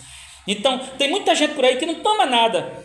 Não toma nada. Ou toma escondido e fica dizendo ao povo que não toma, para querer ser melhor do que os outros. Mas Deus está vendo sua hipocrisia. Deus está vendo sua hipocrisia, viu? Aí, eu não bebo, não fumo, não faço nada. E faz coisa pior. Está em cima de um púlpito mentindo. Está em cima de um púlpito sendo fingido, não tem amor pelos irmãos, muitas vezes está traindo mulheres escondidas, talvez está fazendo coisa pior, gente. Então ninguém é certo, não tem ninguém certinho, não. Eu aconselho você, falando desse assunto de bebidas alcoólicas, eu aconselho você estudar um tema nosso, que está no YouTube, uma temática, que é o fruto do Espírito Santo e as obras da carne. Então está lá no meu Facebook, você entra lá, Ademir Nascimento, e você vai ver o assunto, igual o divórcio, tem lá o assunto do divórcio também. Entrem lá, que vocês vão ver esse assunto sendo discorrido lá, viu?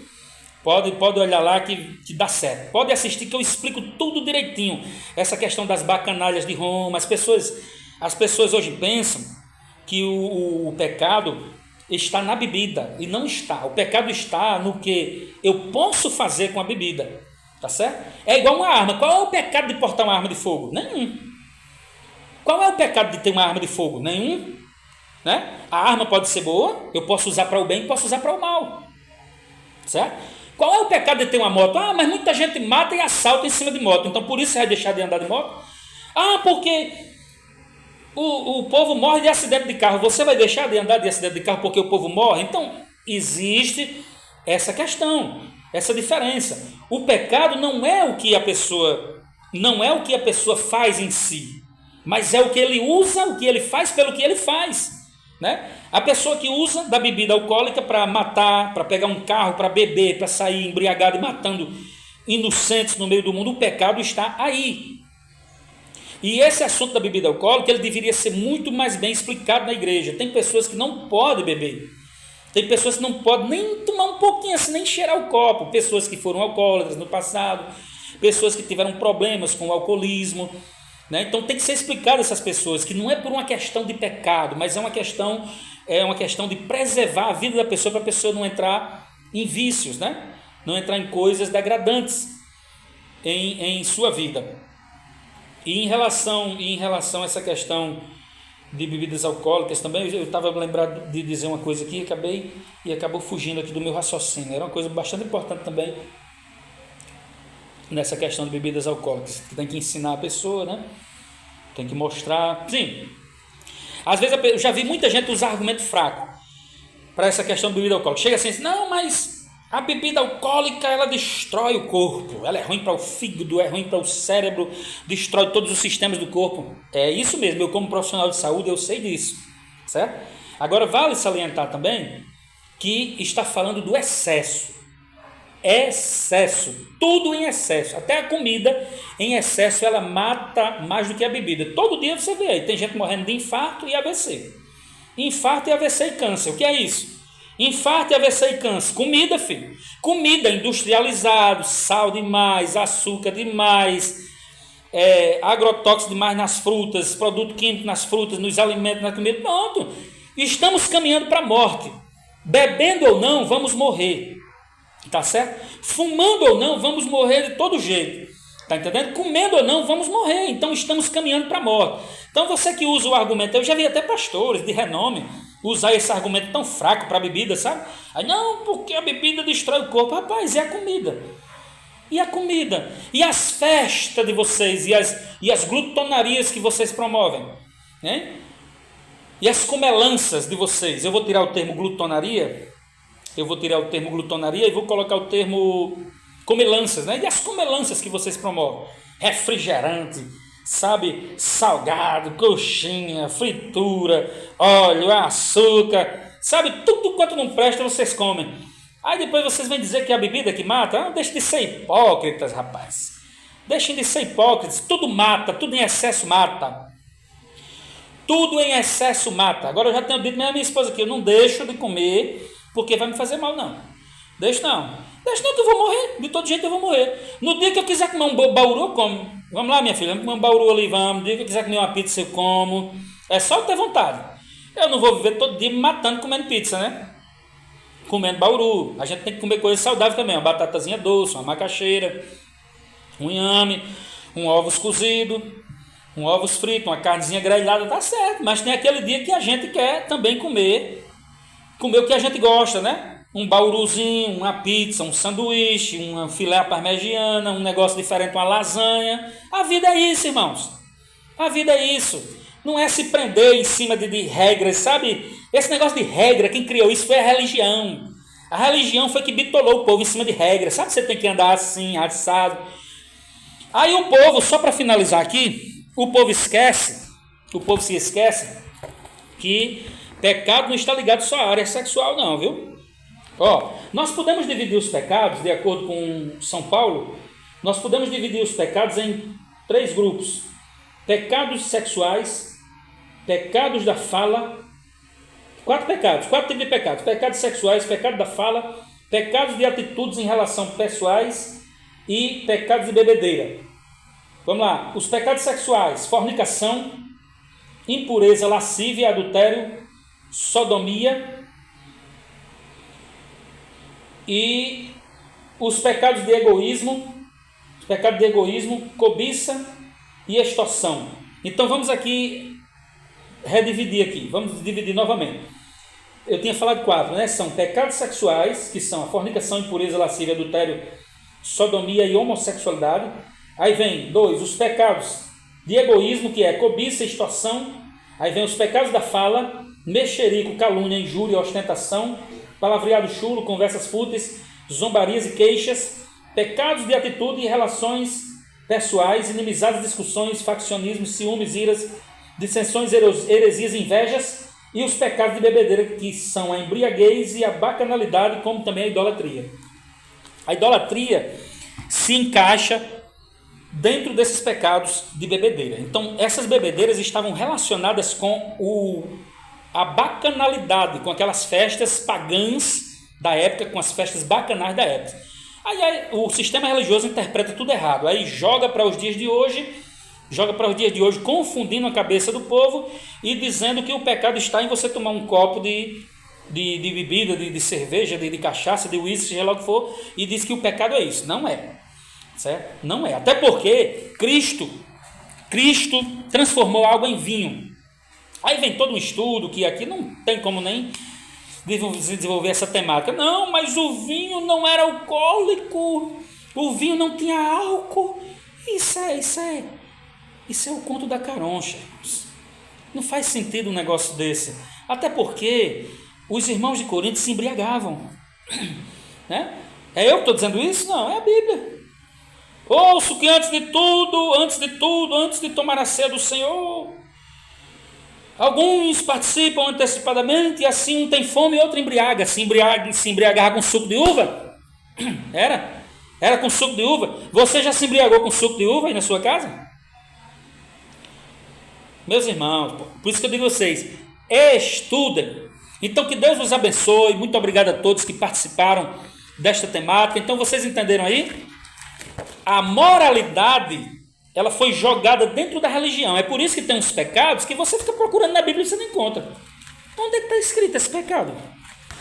E quando eles dizem que está escrito na Bíblia, você vai atrás, é uma interpretação que foi feita errada no passado e que essa interpretação foi passada de geração em geração e virou uma tradição, e que se hoje você chegar e você ensinar o correto, as pessoas vão dizer, está desviado, é um herege, ele não pode ensinar assim, está errado, meu pastor ensinou diferente, não é assim, entendeu? Então tem isso, essa questão. A moralidade é terrível dentro da religião.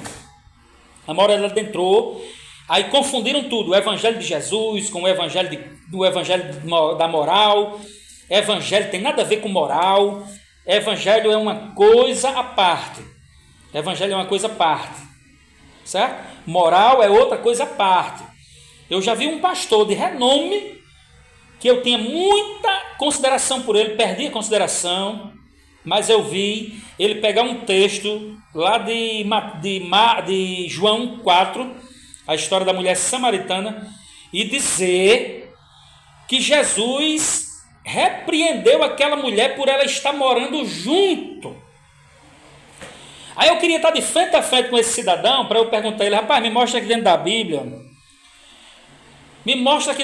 onde é que aquela mulher estava morando junto com ninguém. O que Jesus disse para ela foi que o homem que ela estava com ele no momento não era o seu marido. O texto está claro. Eu queria estar de frente com esse pastor, de frente a frente com ele, para eu confrontá-lo e dizer a ele, pastor, me mostra aqui, na sua Bíblia ou em qualquer Bíblia aí, onde é que a Bíblia está dizendo que Jesus repreendeu aquela mulher samaritana pelo fato dela estar morando junto com alguém. Me diga aqui. Não faz sentido. Jesus disse, chama o teu marido e vem cá.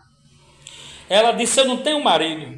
Jesus disse, disseste bem, não tenho marido, que não tens marido, porque tivestes 4 maridos, tiveste 5 maridos e o que agora tens não é teu marido. Pronto, foi o que Jesus disse. Aí o cara vem dizer que Jesus repreendeu a mulher por ela estar morando junto. Aí eu tenho muita admiração por esse pastor, é um pastor de renome, não posso citar nomes aqui, né? Mesmo se pudesse, talvez não faria isso. Mas eu digo, meu amigo, que é isso? Eu fiquei olhando assim, que aberração, meu amigo. Então você vê ali que Jesus foi ético com aquela mulher. Ele foi ético. Ele não estava ali preocupado em explorar a vida dela, sabe? Em perguntar, em questionar, em saber, sabe? Não. Quando ela disse, eu não tenho marido. Aí ele disse, disseste bem, não tenho marido, porque tu tiveste 5 e agora o que tu tens não é teu. Quer dizer, ela estava vivendo uma vida de prostituição, mas Jesus não quis entrar nesse detalhe. O intuito dele era pregar a palavra. Então, entendeu? Então hoje, eu diria que um dos maiores pecados que a igreja hoje está cometendo é a hipocrisia. Eu tenho até um vídeo falando sobre isso. A hipocrisia, o tema é o seguinte, está aqui no YouTube, viu? Hipocrisia, o pior erro da religião. Até quando, irmãos? Vamos nos achar melhor, vamos julgar, vamos fazer e acontecer. Ó, tem muita coisa que nós desconhecemos. Então estudem, para vocês deixarem de ser enganados. Eu tenho estudado, eu venho estudando. Quando eu digo estudo é porque eu estou estudando também. Eu venho estudando muito. E eu agradeço a Deus ele ter me dado essa oportunidade de nós termos nos preparados para estarmos aqui, ensinando a palavra para você. Então, a religião, os pecados que a religião hoje traz para as pessoas, é baseado em normas morais da filosofia. A filosofia, essas normas morais se introduziram. Aí as pessoas esqueceram a ética de Jesus e começaram a pregar moral. Então, o mais importante é o que eu acho. O mais importante é que eu acho que é assim. E é assim. E quem estiver fazendo assim também, quem estiver fazendo de outro jeito, está errado. Negativo, está errado para você. Está errado para você. Certo? Cada um responde pelo seu erro, pelo seu pecado diante de Deus. Agora você não é santinho, coisa nenhuma. Você se acha santinho porque eu não faço isso. Você quer ver uma coisa que eu ficar doente? É quando um crente chega perto de mim e diz assim: agora eu sou de Jesus, porque eu não bebo mais, eu não fumo mais, eu não pulo mais carnaval, eu não jogo mais, eu não ando mais assim, eu não corto mais o cabelo. Aí eu digo assim: pronto, agora o manequim de loja é mais crente do que você. Você ainda não é tão crente como você acha que é. Porque um manequim de loja ainda é mais crente do que você. Porque ele não anda, não fala, não chama palavrão, sabe? Não anda para nenhum canto, não come nada, não bebe nada, é mais crente do que você. O que o povo acha, irmãos? O povo está iludido, achando que o mérito é nosso. O mérito é nosso, é não. Ó, essa palavra que eu li aqui, ó, e eu vou terminar já aqui, porque eu sei que eu estou sem tempo já, começando a ficar sem tempo. Essa palavra que eu li aqui em Romanos, tem uma parte que Paulo fala aqui, ó, que o apóstolo Paulo fala no capítulo 5, versículo 18, ele diz assim, ó: pois assim como por uma só ofensa veio o juízo sobre todos os homens para a condenação, assim também por um só ato de justiça veio a graça de Deus sobre todos os homens para a justificação da vida. Um ato de justiça. A Bíblia está falando o que aqui? Desse ato de justiça. É que o nosso perdão, o perdão do nosso pecado, ele não é uma questão de merecimento, não é uma questão de mérito, é uma questão de justiça divina. Está entendendo? Jesus não me perdoou, Deus não me perdoou, porque Ele não me perdoou porque a justiça foi minha, a obra, o mérito foi meu.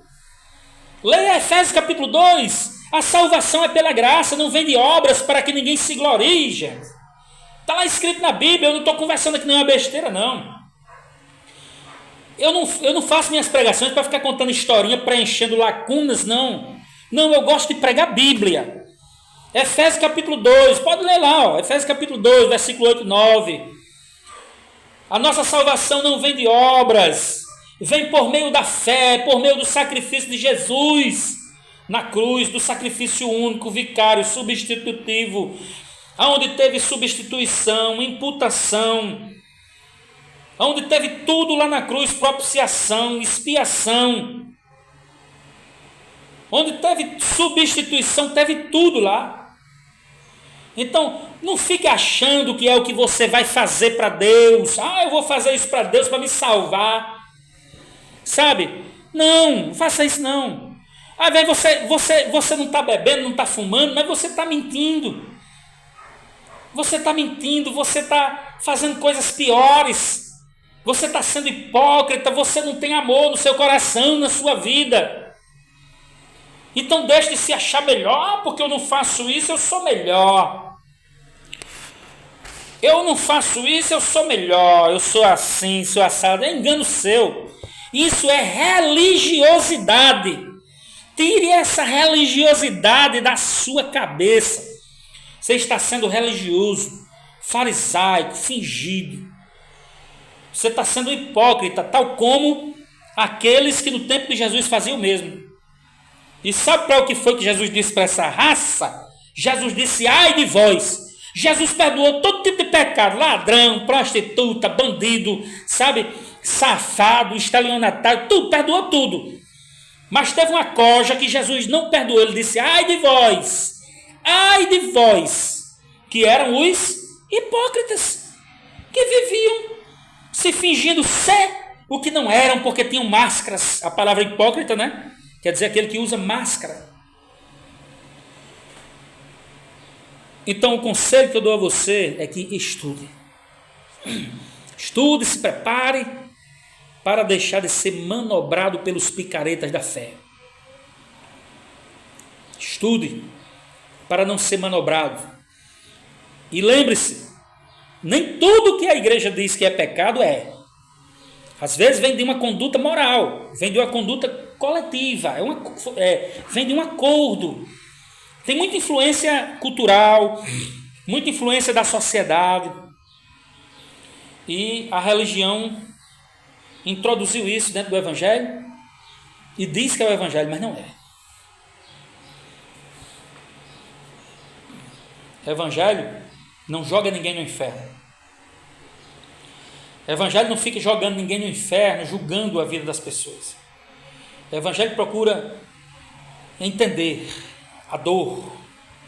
A religião não entende, não. A religião não quer entender a dor de ninguém, o sofrimento, só julga, só mete o cacete, só mete o pau, sabe? Só julga. Mas o evangelho não. O evangelho acolhe. O evangelho abraça através da misericórdia. O evangelho abraça através da bondade, do exercício da misericórdia, do perdão, do amor divino, do amor ágape, que flui diretamente de Deus. Então, eu espero que essa temática tenha ajudado muito a sua vida. Vai ficar aqui no YouTube registrado e eu acredito que vai alcançar e vai ajudar espiritualmente muitas pessoas. Que Deus os abençoe, que Deus os abençoe.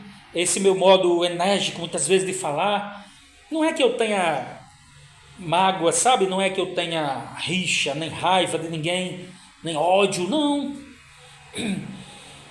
Não vou dizer que não fui desapontado na minha vida por algumas pessoas. Claro, todos nós passamos por isso. Mas eu não carrego mágoa. Agora, o meu sentimento de revolta, essa minha expressividade muitas vezes no falar, é a revolta que eu sinto de ver pessoas sendo enganadas. Pessoas que estão usando de má fé, usando a Bíblia, que poderia usar para o bem, estão usando para o mal, para ganhar dinheiro das pessoas e mentir, julgar, oprimir, controlar, manobrar, manipular e jogar as pessoas dentro do inferno. Quando eles mesmos sobrecarregam as pessoas com julgos, igual os fariseus faziam. Como Jesus disse, vocês só sobrecarregam tanto as pessoas com julgo. Vocês colocam um jugo tão pesado nas pessoas e vocês mesmos não conseguem movê-los com o dedo. Então essa é minha insatisfação. Não carrego mágoa e nem ódio, mas carrego o desejo de orientar, de ensinar o correto e o certo para muitas vezes você que não teve acesso ainda de entender o que verdadeiramente você precisa saber para se libertar do jugo maldito e maligno da religião. Nós precisamos de Deus, de Jesus, não é de religião. Embora que eu não seja contra. A você que participe de qualquer religião, agnóstico, ateu, budistas, islamistas, católicos, pessoas romanistas. Não tenho nada contra a você que participa da sua religião. Pelo contrário, eu tenho que respeitar, tal como eu também exijo e necessito do respeito. Então esse diálogo interreligioso ecumênico precisa ser mantido. Não podemos abrir mão disso, para que tenhamos um mundo melhor, onde as crenças sejam respeitadas. Então é você que tem a sua religião, que acha que deve continuar na sua religião, não tem problema algum. Certo? Não estou aqui para discutir isso com você nem com ninguém. O que eu digo para você é só uma coisa: o que importa é o nosso amor para com o nosso próximo. E que Deus os abençoe. Porque o que passar disso é só blá blá blá e balela. Se a gente não tem amor, é como o apóstolo São Paulo disse: agora, pois, permanecem essas três coisas: a fé, a esperança e o amor. Essas três, mas a maior é o amor. Porque o amor é a base de tudo. O amor é a base de todo o evangelho. Sem o amor, pode ter tudo, menos o evangelho. Porque o amor de Cristo é a base. Porque foi através do amor, da prática do amor, que Cristo foi possível ir para a cruz, para na cruz provar o seu amor. Então, o que passar desses blá blá blá da igreja, né? Não sei o que, de profecia, de revelação, que Deus está me dizendo, que Deus está dizendo, que Deus falou, que Deus não sei o que, e não sei o que, e não sei o que, e não teve amor pelo próximo, é só julgamento, sabe? É só lançar no inferno, porque você que está em pecado não pode participar da ceia, porque você que está em pecado não pode fazer isso, porque você que não dizima vai para o inferno, porque você que não dizima, Deus vai pesar a mão, porque se você não orar, Deus não vai lhe dar, porque não sei o quê, porque não sei, isso é só blá blá blá. Isso é só blá blá blá de religião e de igreja, isso não serve para nada. Não serve para nada. O que Deus quer ver de nós são as nossas ações. E que Deus vos abençoe no nome do Senhor Jesus. Que a graça do nosso Senhor Salvador Jesus Cristo, o amor de Deus nosso Pai, comunhão e as doces consolações do Espírito Santo sejam com todos, em nome do Pai, do Filho e do Espírito Santo de Deus. Em nome de Jesus. Amém.